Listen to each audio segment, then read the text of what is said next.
Hi everyone, welcome to Lesson 8, Part 4, Calendar on your phone. So we spent the last few videos going over how to use Google Calendar on the computer. The reality is many of you may spend more time on your smartphones than you do in front of an actual desktop computer. But Google Calendar is available on your smartphones and you can do everything that we did on the computer on your smartphone. The nice thing about Google Apps is that they sync across devices. So anything that you do on the calendar on the computer will also show up on your phone as long as you're signed into the same email address. Your first step is, of course, to locate it on your phone. So the calendar app has an icon like this. Most phones already have it downloaded. So what you'll have to do when you open it up is just look through all the applications on your phone and see if you can find this icon that's circled in red right here.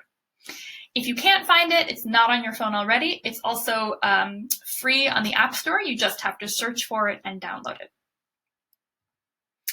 So like I said before, Google connects all apps to your account. So to give you an example, these are events that I created on the computer. But since I was signed into the same email address, they also show up on my phone and I can receive notifications about when they're coming up on my phone. You can also create new events from your phone. They will show up on your phone app and on your calendar, again, if you're logged into the same email on a computer. So in order to create an event, first you have to open Calendar from that icon that I showed you earlier.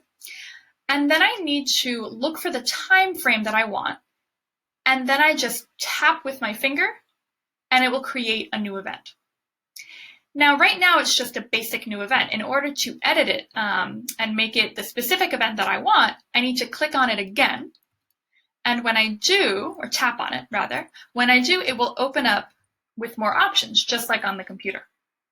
And you will see all the same options you saw on the computer. You've got the title right here. Here's a place to invite people. Here is where I can make sure I have the correct day.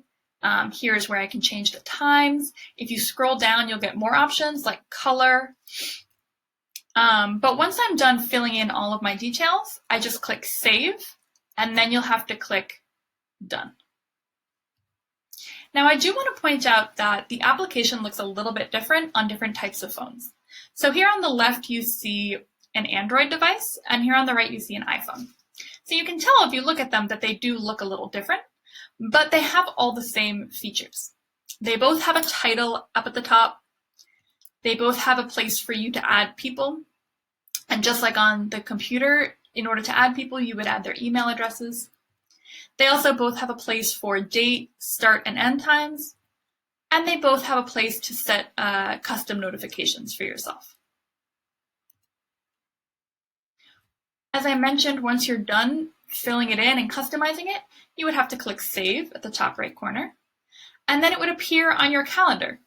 And like I said, it would appear both on your calendar on your phone and also on the computer.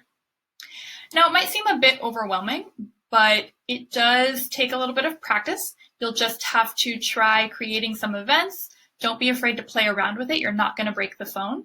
And once you get a good hold on it, it's really useful for helping to plan out certain events or goals that you might have. Now, as I mentioned, Google Calendar can be a useful tool to help you achieve your goals. In Lesson 1, we created our SMART goals, remember?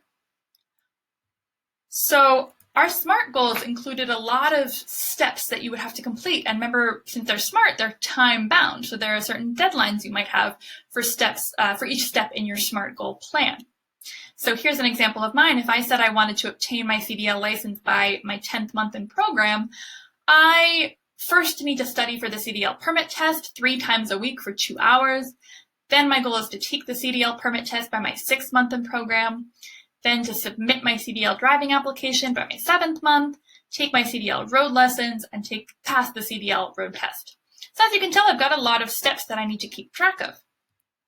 So what I could do is set a calendar event to remind myself of some of these steps and make sure I'm staying on track with my goals. So for instance, I might set a repeating calendar event on my phone. See where it says study for CDL permit? And I might make it repeat every week on Tuesday and Thursday until Sunday, May 31st. So I've given myself a deadline, I give myself reminders to study twice a week on Tuesdays and Thursdays.